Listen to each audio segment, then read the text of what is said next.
Well, good morning. I've got 9 o'clock, the top of the hour. If you don't want me to still be talking at the top of the next hour, we better get started.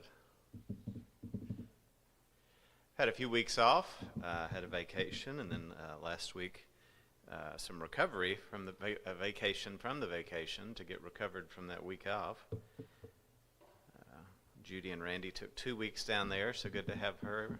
You can see how tan Judy and Randy are as you talk to them this morning. And beside her this morning, we actually have a birthday girl. Miss Brittany Douglas is 21 years old again, is that right? We'll leave it at that, but glad to have Brittany on her birthday with us. 3 weeks ago today, we finished up the 5th chapter of John. So we had spent 16 weeks going through the first 5 chapters of John, going back to early spring, late winter when we started this series. So we're going to pick up today with John chapter 6, just the first 21 verses of this one. This is a long chapter. It actually has 71 verses altogether, so we're just going to get through the first third of it, if I can even get through that much. But since I haven't been with you in two weeks, we don't have much to review, so we can just immediately jump into John chapter 6, which for a lot of people, this portion of Scripture is some of their favorite. And if you're not exactly familiar with what's in John 6, I think you'll realize why I say that. We do get into, remember, John has got 7 signs or 7 miracles that he specifically points out during his account of Jesus' life. 2 of those are found right here in John chapter 6. We had just seen the healing of the lame man at the pool before in John 5, the healing of the official's son in John chapter 4, and now we're up to 4 and 5 this week, and then the wedding feast, turning the water into wine. So this will be the 4th and 5th of the signs that we'll see basically right as we get into it this morning. So let's start off in John chapter 6. I have up for you from the CSB, the Christian Standard Bible version, but follow along in the version of your choice. After this, so that's basically the conclusion of John chapter 5, so we know it's afterwards. We'll get into when that is here in just a minute as we kind of do an overview. But after this, Jesus crossed the Sea of Galilee, or Tiberias, as it was called at that time. A huge crowd was following him because they saw the signs that he was performing by healing the sick. Jesus went up on a mountain and sat down there with his disciples. Now the Passover, a Jewish festival, was near. So when Jesus looked up and noticed a huge crowd coming toward him, he asked Philip, "Where will we buy bread so that these people can eat?" He asked this to test him, for he himself knew what he was going to do. Philip answered him, 200 denarii worth of bread wouldn't be enough for each of them to have even a little. One of his disciples, Andrew, Simon Peter's brother, said to him, "There's a boy here who has 5 barley loaves and 2 fish, but what are they for so many?" Jesus said, "Have the people sit down." There was plenty of grass in that place, so they sat down. The men numbered about 5,000. Then Jesus took the loaves, and after giving thanks, he distributed them to those who were seated. So also with the fish, as much as they wanted. When they were full, he told his disciples, "Collect the leftovers so that nothing is wasted." So they collected them and filled 12 baskets with the pieces from the 5 barley loaves, and there were left over by those who had eaten. When the people saw the sign he had done, they said, "This truly is the prophet who is to come into the world." Therefore, when Jesus realized that they were about to come and take him by force to make him king, he withdrew again to the mountain by himself. When evening came, his disciples went down to the sea, got into a boat, and started across the sea to Capernaum. Darkness had already set in, but Jesus had not yet come to them. A wind arose, and the sea began to churn. After they had rowed about 3 or 4 miles, they saw Jesus walking on the sea. He was coming near the boat, and they were afraid, but he said to them, "It is I, don't be afraid." They then were willing to take him on board, and at once the boat was at the shore where they were heading. So there's the first 21 verses of the 71-verse chapter of John chapter 6. As you can see, some pretty famous of Jesus' miracles are mentioned right here back to back in John chapter 6. Now, just as our brief outline of this chapter, Jesus feeds the 5,000. We just saw that in the verses 1 through 15. He then walks on the water, as we saw in verses 16 through 21. We see him, as we'll get into next week, as he describes himself with the first of the I am statements. Remember, there's 7 I am statements throughout the book of John. We've got the first one right here that we'll talk about next week, the I am statements, the bread of life. We see then that several disciples turn away from him. So even though we've seen these incredible 2 miracles back to back, before the end of the chapter, several of his own disciples are going to desert him. And then we see a pretty important confession of Peter here within this one. So let's jump into just kind of where we are with this section. As far as the timeline, verse 1 basically just says after this. So we know we ended John chapter 5. Where was he in John chapter 5? You remember? It's been so long ago now. He was in Jerusalem for a feast, it says. It doesn't say Passover, but we know he was in Jerusalem for a feast. So, and then he had that long kind of diatribe or soliloquy that he had directed at the Jewish leadership. So that was all John chapter 5 that was going on there. He was basically scolding them for being upset about him healing the lame man on the Sabbath. So that kind of should ring some bells now. So after this time, that's all we get from John as we start off chapter 6. Verse 4, now the Passover festival was near. So now we do know that it must be towards the spring. So we're probably looking the time of year. Now the Passover Jewish festival was near. We're probably talking February, March, early April, somewhere right in there. Because as you know, the Passover, kind of like Easter with us, kind of moves throughout the year based upon the moon, the lunar cycle, rather than the solar cycle. And that's how the Jewish festival is based. So we know it's probably February, March, April, sometime around in there. So we know that he was at a festival before, going back to chapter 5. We don't know what festival it was, but there's only 3 festivals of the year that they come to Jerusalem. One of them is in October, the Feast of Tabernacles. So even if we're going with the Feast of Tabernacles, which was probably in October-ish, it's been at least 5 months since then. But if it was the Passover that in the last one, it's probably been 9 to 12 months since that time. So we're somewhere between a year and 5 months, I would say, after the closing of John chapter 5 that we ended up last week. Now, as far as the setting, what we know from verse 1 is that they're on the Sea of Galilee, or the Sea of Tiberias it was called at that time. Why was it called the Sea of Tiberias at that time? Well, because the Romans had taken over and they had renamed one of the major cities on the sea to be Tiberias after one of the Caesars, so thus go to the conquerors, they get naming rights, right? So they had basically renamed it the Sea of Tiberias. The Jews still refer to it as Galilee, sometimes refer to the Sea of Gennesaret. Verse 17 says they started across the sea to Capernaum. So first we see that they had gone across the sea where they had done the feeding the 5,000, and then after the feeding the 5,000, they started across the sea to Capernaum. We'll look at a map in a minute as to kind of what that would have meant, that if they crossed the sea to get to where they were at the feeding the 5,000, and then they're starting across back to Capernaum, we can get a general understanding of where they were, but it's not mentioned specifically, at least by John.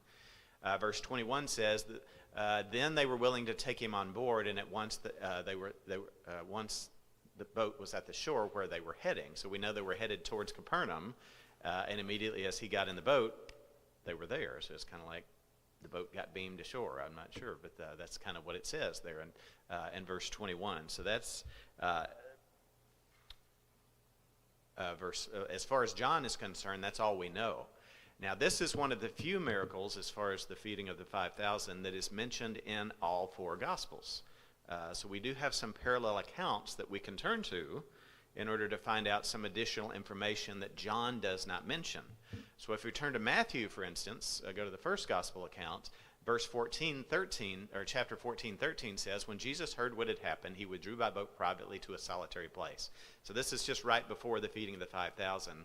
All that Matthew gives us, kind of like with John, is that he's going to a solitary place. So we know that the feeding of the 5,000 is kind of occurring in something that resembles a solitary place.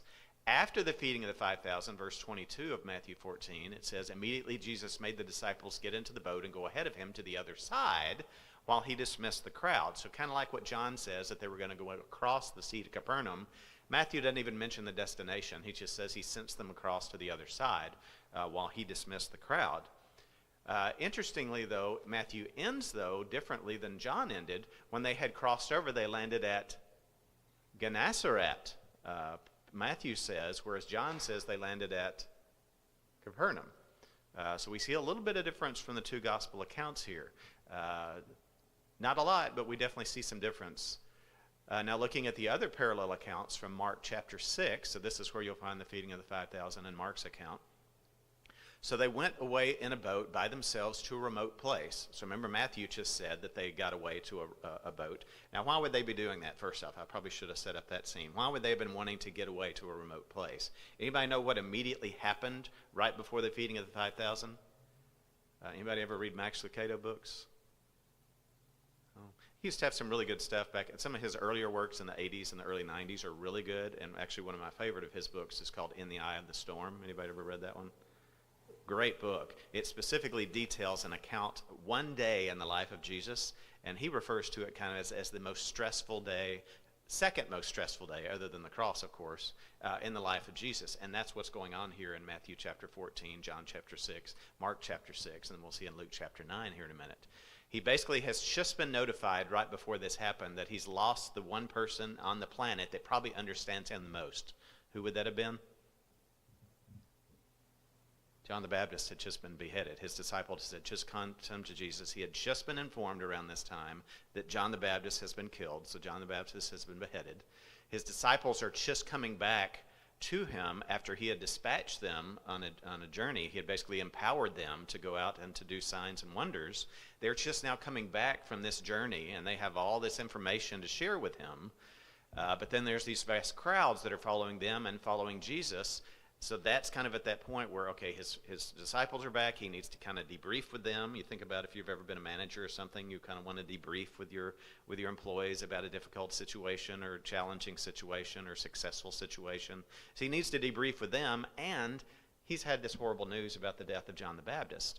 So this is where they want to get off to this remote place. They just want to get away for a little bit. He wants to be by himself and with his disciples to kind of talk through things. So we see that supported in Matthew's account and in Mark's account here, where they basically want to get off to some solitary or remote place. We'll look at the map here in a minute. The cities on the west, or the west side of the Sea of Galilee, has several cities.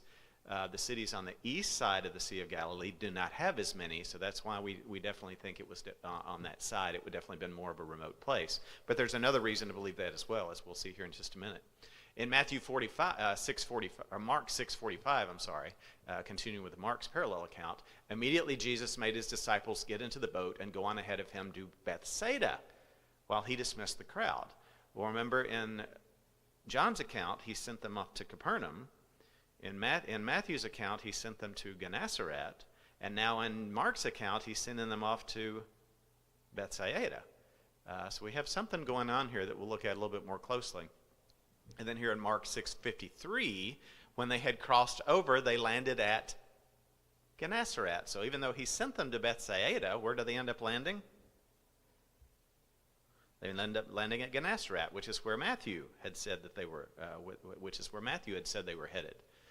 So that's Mark's account. Now looking at the final parallel account out of Luke chapter 9, he took them along and withdrew privately. So remember, he's going off privately. He wants to get off to this solitary place. But what does Luke say? He took them along and withdrew privately to a town called Bethsaida, which we just know a minute ago from Mark's account. He sent them to Bethsaida after the feeding of the 5,000. But yet here in Luke 9, he's going to Bethsaida before the feeding of the 5,000. So Luke does not mention Jesus walking on the water at all. So he does mention the feeding of the 5,000. So we have that in all five accounts. Matthew, Mark, and John mention Jesus walking on the water. Luke does not. So he kind of ends it after the feeding of the 5,000 and sending them off towards Bethsaida. And that's where Luke's account of this day in the life of Jesus kind of ends.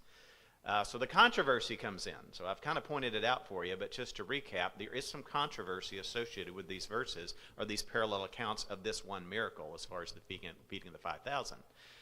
So Matthew, Mark, and John indicate that it was a remote area. So all three of them say, hey, he went off to a remote area basically to get off by himself. We see even at the beginning of John, as we just read, they did actually start to debrief and have some time alone, but then the crowds came. So they got off to this remote area. That's confirmed by Matthew, Mark, and John. Luke indicates, though, the area was Bethsaida. So he gives a little bit more detail. No controversy really yet. It still could be Bethsaida. As far as Bethsaida being remote, and it kind of is, as we'll see on a map here in a second, but Luke gives us a little bit more detail as far as Bethsaida. However, there is some controversy of that you probably already know. After the feeding then, so after the feeding, John says they were sent to Capernaum and that they landed there and that was their intended destination. He specifically says that. Matthew says that Jesus sent them to the other side and they ended up landing at Gennesaret. Mark says that they were sent to Bethsaida, that Jesus said, go on ahead of me to Bethsaida, but then they landed at Gennesaret. So we can kind of see where this controversy comes in, where you get someone that is on the opposite side of things, that's an anti-apologist, that's not a defense of the faith, would basically say, well, see, you've got a story here in all four of the Gospels, and they don't even align. You've got this book that's just way out of sorts. So what do you think? Is there an explanation for this, or was Luke just confused? You think Luke, the great physician, you think he was confused?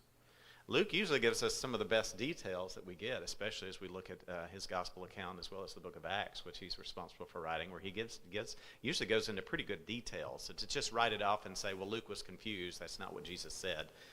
If we're going with the inspiration of the Holy Spirit for writing the scripture, we've already got a problem if we try to write it off to be some sort of confusion as far as between Mark and Luke's account, as well as John's account. So what are some possible reconciliations for this? Mark 6:32 basically says, so they went away by themselves in a boat to a solitary place.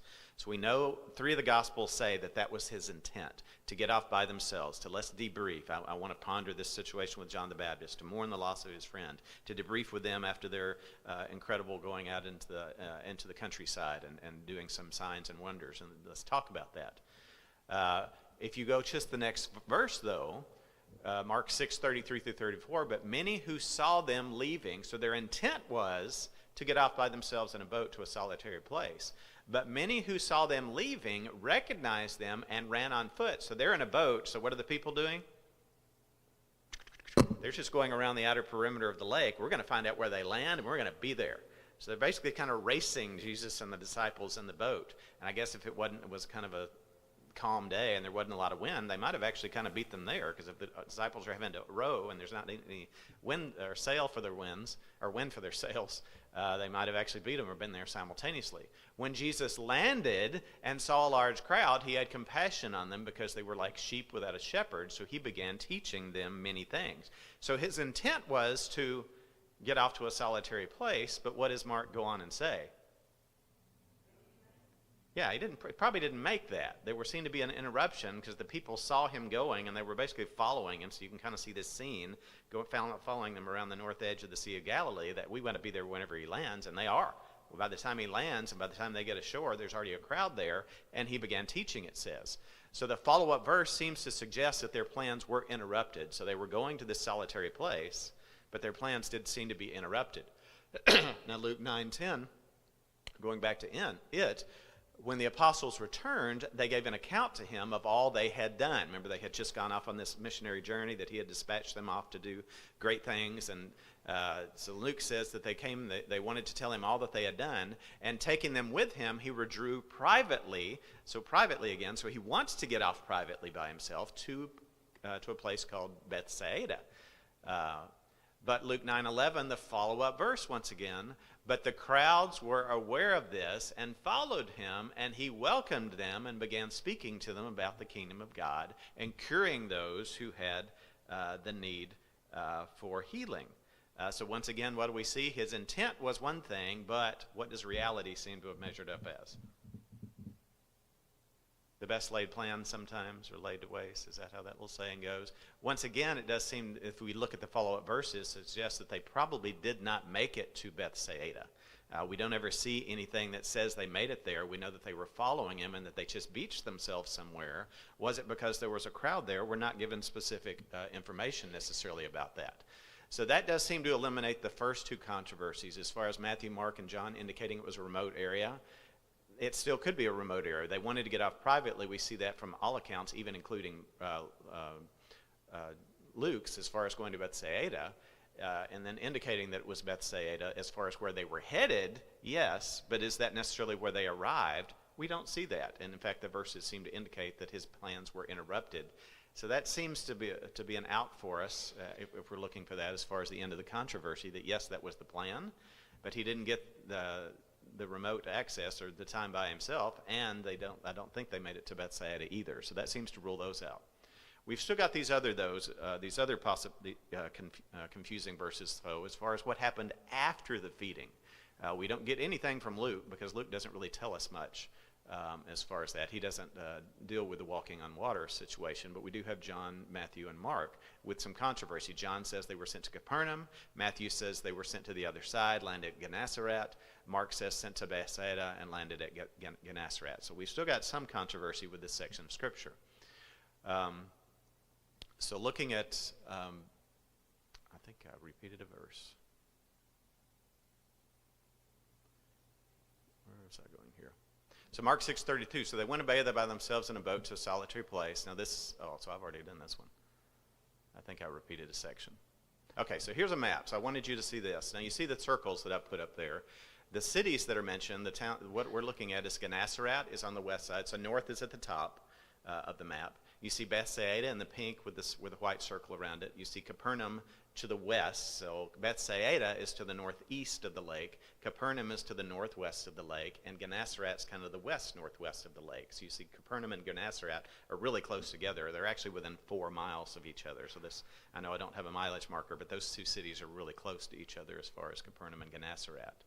Now, the X there, can you see the X? Yeah, the small little X, that's where we think, because we don't know, that's where we think the feeding of the 5,000 occurred. Right there in a remote area in between towns, that they didn't necessarily make it to Bethsaida, that they didn't get where they wanted to go. Now Jesus says in Luke that he sent them on ahead of them, or in John, Mark sends them on ahead of them to Bethsaida. So that would be going from here back basically up to Bethsaida by boat. And going there to Bethsaida. By the time we look at John, that that green arrow didn't come across very much, but I've got a green arrow going back into the lake from Bethsaida, where it says upon evening time in John's account that they were out in the middle of the lake. So we know that. So that would be kind of the walking on the water would be somewhere out there kind of in the middle of the lake. We think it's probably around there because you see where Capernaum and Gennesaret are immediately on the opposite side. And then as we wrap up this section, we know that I've got that yellow arrow there kind of going in between, somewhere between Capernaum and Gennesaret, that they would have landed. Again, that's only a distance of 4 miles as far as the cities are concerned. And that distance here, where I've got that red arrow kind of going back and forth between Capernaum and Gennesaret, guess what that area is called? Any guesses? It's actually called the Plain of Gennesaret. So if that's called the Plain of Gennesaret, and John says that they went to Capernaum and landed there, were they technically still landing in an area that was also known as Gennesaret? They were. It could have just been the differences. Remember, John was a fisherman, so it could have been just the differences in how they were referring to it as far as this area. So that whole region in there was called the Plain of Gennesaret, and we know that they landed somewhere in that region of Capernaum to Gennesaret. So it does seem to alleviate several of the possibilities there. That is specifically, as John mentions, from that green arrow going from Bethsaida down to the middle of the lake, it says that when evening came, Jesus had not showed up, so they set off to Capernaum. Well, now Jesus might have it never says they didn't go to Bethsaida, though. So Jesus very well may have told them initially to go to Bethsaida, as he did in Mark, and told them to wait there. But by evening time, he hadn't showed up. And what do we know about the apostles in some of the accounts? Were they the most patient people in the world? No. So there's the distinct possibility that by evening time, Jesus had not showed up, so they decided to go on to the other side like Jesus had mentioned that they were going to do. Well, maybe Jesus decided to walk and needed some time for himself. He just lost his best friend, the person he just loved in the world. He lost John the Baptist, so maybe he's gone on. So they got in the boat and went on by themselves. So that could be the explanation there, that maybe they did go to Bethsaida, but John just didn't mention it. Did Jesus walk on the water? Yes, we know that, but why doesn't Luke mention it? Well, because not every apostle, not every one of the writers mentions every instance within Jesus' life. So it would not be necessarily, in fact, Jesus or John specifically. What did you find that was missing from John's account that we read through from Jesus walking on the water, that Matthew and Mark both, or that Matthew definitely accounts for? What famous part of the walking on water do we usually look to when we're looking at how it applies to us? Yeah, Peter getting out of the boat. Did you notice? John didn't mention that at all. It just says basically they told him to get on the boat, and they were happy he got in the boat, and then they were magically on the other side of the lake. Didn't mention Peter at all. What did that happen? Did Peter get out of the boat? Well, how do we know? John didn't mention it. Well, because we have the parallel accounts. So if you can make those jive, then this one I think does as well, that more than likely he did initially send them on to Bethsaida, maybe for supplies, which would make sense since it was the nearest city. And then they got tired of waiting for him there because he specifically says, go on ahead of me to Bethsaida and wait. Well, they didn't wait. We know. How do we know they didn't wait? Because it says they got in the boat at evening time, and they're out, and by the time, several hours later, by the fourth watch of the night, Matthew says, they're still out in the middle of the lake. And the fourth watch of the night, we know, is between 3 and 6 a.m. on the Jewish clock. So they've been out there a long time. So when evening came, they go out into the lake. The fourth watch of the night, they're still out there. They didn't really follow advice very well. We know that, as we see several times. So I don't think there's much controversy in this section at all, as far as what we know about the men and women, as far as how Scripture, how one account to the next basically gives us information that we need in order to process the situation that's going on at the time. So any questions on that? Any thoughts? Did you know there was controversy there? Does it feel non-controversial?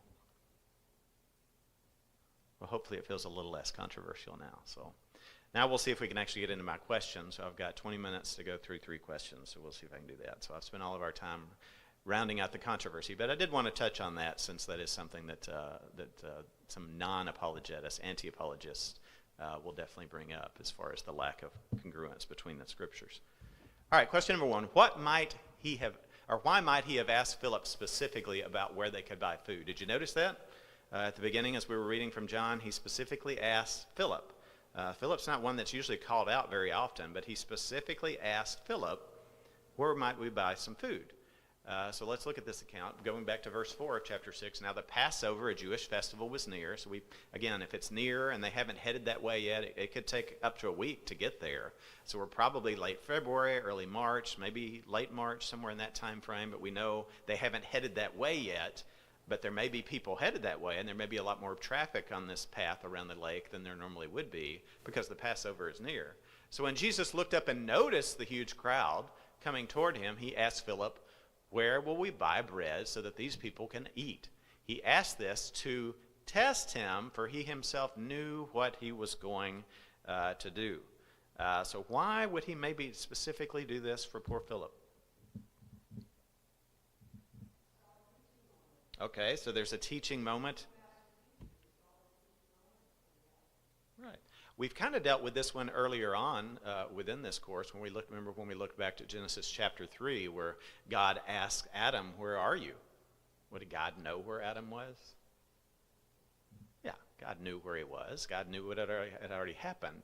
But we see this repeatedly throughout Scripture where God will ask the question, of course, that he already knows because it is a teachable moment. And in this one, John even gives us additional insight that he asked the question, why? John even tells us. He asked this, verse 6. My question is would they have had enough money to buy enough food for that season? Well, let's see what Philip says. He asked this to test him, for he himself knew what he was going to do. So we know it's a test of some kind. It was a teachable moment, exactly as we pointed out. How would he have passed this test? I don't know. But what does Philip say in verse 7? Philip answered him, 200 denarii worth of bread wouldn't be enough for each of them to even have a little bit. Now, how many people are here?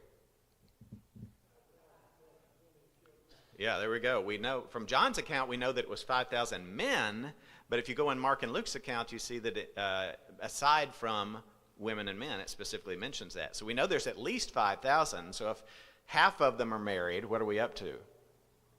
7,500. And if they each have one kid, which they're going to have more because they had large families back then, so we're literally at 10,000 plus, I think we could safely say.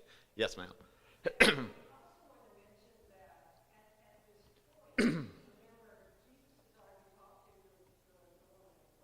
Yes, he has. Probably a year ago. Disciples, right? He says, "Hey, y'all going there?" They decided to go and get something to eat, Right. So because they're so worried about him and his earthly conditional, so that once again, like you were saying, this is a teachable moment for Philip. Maybe he was one of the ones that, as they were walking, and Jesus sits there at the well, waiting on, because he knew the Samaritan woman was coming. Yes. That he realized from that, he's saying, okay, now let's put Philip to the test again. And of course, he fails the test. Correct. And we see this actually repeatedly through here that you still not see. In fact, we'll see that in a minute about this one specifically, where Mark even tells us that their hearts were hardened. They still did not understand about the loaves. And so we'll see that here in a second. So they don't even understand what's going on, much less the pretest. So they fail the pretest and the post-test, actually, that we see here. So Philip answered him, 200 denarii worth of bread. So would there have been enough money in their little pouch to do it? No. Judas probably would have seen to that. He's probably already spent some on the side. We know that kind of he's skimming off the top. So there definitely wouldn't have been enough going on. Now let's look way back to John 1, verse 44. Let me pull this verse out. Now Philip was from Bethsaida. Does it maybe make a little bit more sense why he might have asked Philip now? What area were they headed to, and what area did they at least probably get close to? Bethsaida. So why would he have asked Philip, or specifically? Yeah, he should have known. He was from this area. He would have probably fished these waters. Philip would have known how isolated an area this was. He would specifically have known how isolated an area was. And due to the geography and the finances, Philip failed the test. He saw no solution. So he knew this was an isolated area. He went ahead and did the basic math in his head and says, there's just no way. We couldn't even feed, for 10,000 people, we couldn't even get them a morsel. There'd be no way enough for it. So he saw a geography and a financial concern and ruled out a solution out, right? So even though he's already seen some things, now this is what just happened. I think another reason that he would have asked Philip, this is what happened in Luke chapter 9. Now he called the 12 together and gave them power and authority over all the demons and the power to heal diseases. And he sent them out to proclaim the kingdom of God and to perform healing. And he said to them, take nothing for your journey, neither a staff, nor a bag, nor bread, nor money, and do not even have 2 tunics. This had just happened. This is what they have returned from. So he has just been given power to do these things, was specifically told not to take bread. Did he make it? Did he live? Did he obviously have enough sustenance on this missionary journey to make ends meet? Yeah. So literally he's just returning from this, and Jesus tests him, okay, you're from this area, you know it's remote. Let me see if you pass this test. And did he pass? He didn't pass. So even though, despite having just returned from his own mission with successes with God and having witnessed Jesus healing that same day, remember what we just saw in Luke's account, that he hit the beaches and immediately started healing during this time? Even though he's seeing the healing going on, he's just returned from his own journey where he had the power to cast out demons and that God sustained him. He still failed the pretest. As far as what Jesus was about to do. He didn't see a solution other than, hey, there's too much geography problems and there's too much financial problems. There is no solution to this one. So he definitely failed the pretest. He had every opportunity to, because he would have known immediately, hey, I've just come back from this journey where God did incredible things through me. There's nothing too big for God. Nothing. This geography and the finances are nothing compared to what God can do. But he still hadn't connected the dots yet. So I think that's one of the reasons that we see this being asked of Philip. Moving on to my question 2 then, What did Jesus intend for the feeding of the 5,000 to reveal to us? Now, you've probably heard a dozen sermons on this one and the walking on the water. I even did a walking on the water sermon, I think, a year and a half ago from here, where a lot of us usually concentrate on the Peter situation. But that's not even mentioned. That's only mentioned in one of the accounts. Even though it's mentioned in 3 Gospels, the Peter situation is only mentioned in Matthew. It's not even mentioned in by John and Luke. And as John specifically describes these 7 signs, these 7 miracles, as intended to make you believe who Jesus was, there was something about this specifically other than the practicality of it, as I think there are several practical lessons that we can learn from it. You can go into the huge practical implications of walking on the water specifically and how God will sustain us with the feeding of the 5,000, and God will protect us with the walking on water. But there's obviously some other things here that he wanted to impart that is proving who Jesus is. So what did Jesus intend for the feeding of the 5,000? So we've asked about it from a perspective of not from us 2,000 years later reading it, what it does it say to us, but what would it have said to this crowd, these 10,000 plus people that are sitting there? Some people will say it's 20,000 plus. I don't want to, they might have all had a dozen kids. If that's the case, we may be looking at 50,000 people. I don't know. But definitely we're 10,000 plus people here. What would it have revealed to them? So Mark 6:45, we know what it revealed to them, because in Mark 6:45, immediately Jesus made his disciples get into the boat and go on ahead of him into Bethsaida while he dismissed the crowd. Now, why did he immediately do this? So he's just had this incredible miracle where he's fed 10,000 plus people. He has demonstrated his power in an unbelievable way. Why do they immediately need to get into this boat? Matthew seems to say the same thing. Matthew 14:22 says, immediately Jesus made the disciples get in the boat and go on ahead of him to the other side while he dismissed the crowd. Why was there an urgency? Why didn't Jesus give them time to help them understand this miracle? Why didn't he explain it to them? What was the urgency? Anybody know? Looking at John himself tells us, we know why there was urgency. Even though Mark and Matthew are the ones that say he immediately made them get in the boat, John told us in the verses we've already read why it was. Let's see if we caught it. Going back to John 6:14, when the people saw the sign he had done, I thought it went out. They said, this truly is the prophet who has come into the world.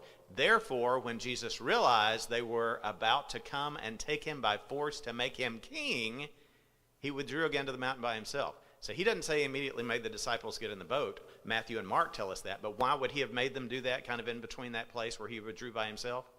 What were they about to do? Yeah, they were about to make him king. Whatever they had seen, whatever they were interpreting from this miracle, made them want to make him king, and Jesus knew it. So that's why he immediately made them get them in the boat. That explains what happens in Mark and Matthew, even though John doesn't say it, that he immediately wants to do that. Yeah, man, there you go. He's got an army at his disposal, and he doesn't even need a supply train following him, because he can just do it on the fly, right? So what this miracle, for some reason, impacted this crowd of 10,000 so much that they were ready to make him king right then, right there. Any ideas why?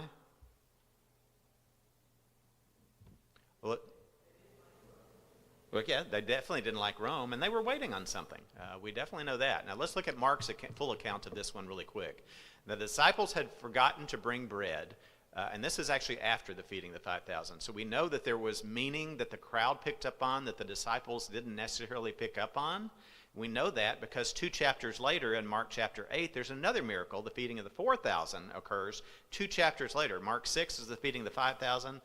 Mark 8 is the feeding of the 4,000. After both of those miracles occurred, this is the statement that Jesus is making to them. So they've now seen the feeding of the 5,000, and they've seen the feeding of the 4,000. 2 different instances, one to a Jewish audience and one to a Gentile audience, by the way, as far as the feeding of the 4,000. So the disciples had forgotten to bring bread, except for 1 loaf they had with them in the boat. So here they are complaining about food, even though what 2 occurrences have just occurred? Even though he's had huge amounts of food left over after feeding people with 5 loaves and 2 fishes. Be careful, Jesus warned them. Watch out for the yeast of the Pharisees and that of Herod. They discussed this with one another and said, It is because we have no bread. So they're still stuck on this. So even though they've seen these two incredible miracles, you've just got to wonder, hello, McFly, is there anybody home? Aware of their discussion, Jesus asked them, why are you talking about having no bread? Do you still not see or understand? Are your hearts hardened? Do you have eyes but fail to see, and ears but fail to hear? And don't you remember, when I broke the 5 loaves for the 5,000, how many basketfuls of pieces did you pick up? 12, they replied. And when I broke the 7 loaves for the 4,000, how many basketfuls of pieces did you pick up? They answered, 7. He said to them, do you still not understand? So did they understand? In Mark chapter 6, and John chapter 6, and Matthew chapter 14. And Matthew also does the feeding of the 4,000. The next chapter in Matthew chapter 15, the feeding of the 4,000 occurs also in Matthew. So that's mentioned in Mark and in Matthew. And we know 2 chapters later, after the feeding of the 4,000, they didn't understand something that the 10,000 people there had obviously grasped. There was something that they had gotten a hold of, that they were ready to make him king on the spot, that we know 2 chapters later the apostles still don't get it. So what did Jesus ask them about specifically? What did he ask them about? Well, how many basketfuls did you pick up? How many basketfuls did you pick up? So why do you think that's the question?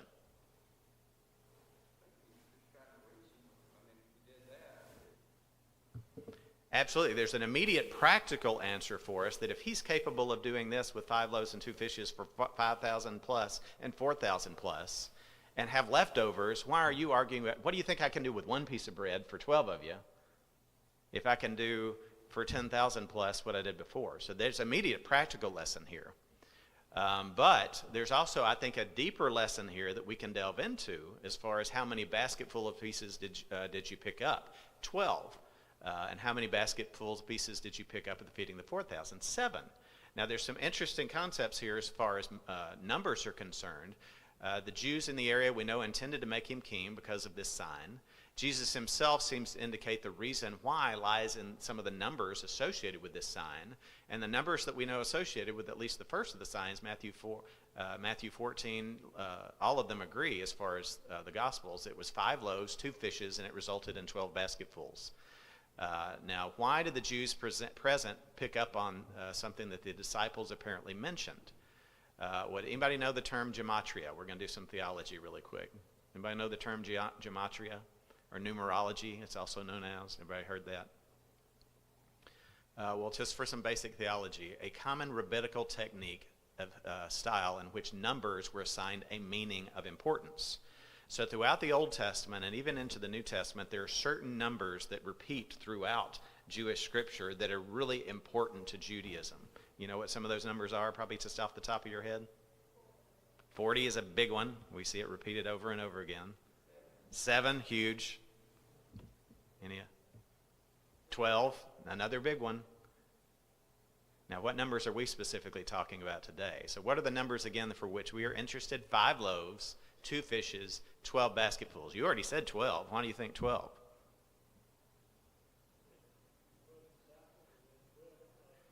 Yeah, 12 tribes, 12 disciples, and 12 months of the year. So 12 was a big one within Jewish culture. Now this is gematria. A rabbi will tell you, I don't know how big that is for y'all, but here's some of the common numbers. What's a sign? I think the battery may be going out. 1 is for God, for monotheism. 2 is commonly the 2 tablets or the 10 commandments. You also see the animals going out in pairs. 3 is typically the patriarchs or unity or trinity.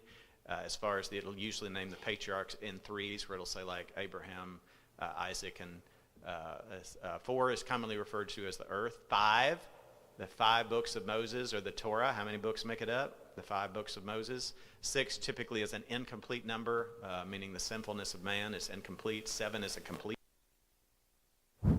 And 12 is the 12 tribes of Israel. So these are just some of the ones, and there's several more. 40 we didn't even get to. 1,000 is another one, even though we're dealing with thousands of people. 1,000 is another one that we see repeated as far as the community of God. It kind of refers to the whole community of God being numbering within the thousands.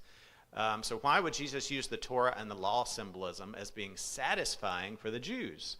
Well, if you go way back to Deuteronomy chapter 18, remember one of the things that they said, and we're definitely not going to get to my question 3, but remember one of the things that they said is, surely this is the prophet who was to come. Remember they said that in John? Well, let's go back to Deuteronomy 18 and see why they said that. Deuteronomy 18, starting in 15, the Lord your God will raise up for you a prophet like me from among you, from your countrymen. To him you shall listen. This is in accordance with everything that you ask of the Lord your God at Horeb on the day of the assembly, saying, do not let me hear the voice of the Lord my God again, and do not let me see this great fire anymore, or I will gone out on me. Okay. And the Lord said to me, they have spoken well. I will raise up for them a prophet from among their countrymen like you, and I will put my words in his mouth, and he shall speak to them everything that I command him. And it shall come about that whoever does not listen to my words which he speaks in my name, I myself will require it of him. So here they've got some emphasis. You will listen to this man. I will require it of you to listen to this man. But the prophet who speaks a word presumptuously in my name, a word which I have not commanded him to speak, or which he speaks in the name of other gods, that prophet shall die. And if you say in your heart, how will we then recognize the word which the Lord has not spoken? When the prophet speaks in the name of the Lord and the thing does not happen or come true, that is the thing which the Lord has not spoken. The prophet has spoken it presumptuously. You are not to be afraid of him. So what went on this day that basically convinced them that the words that coming from Jesus' mouth were making him the prophet? And if you say in your heart, how will you recognize which the words the Lord has not spoken?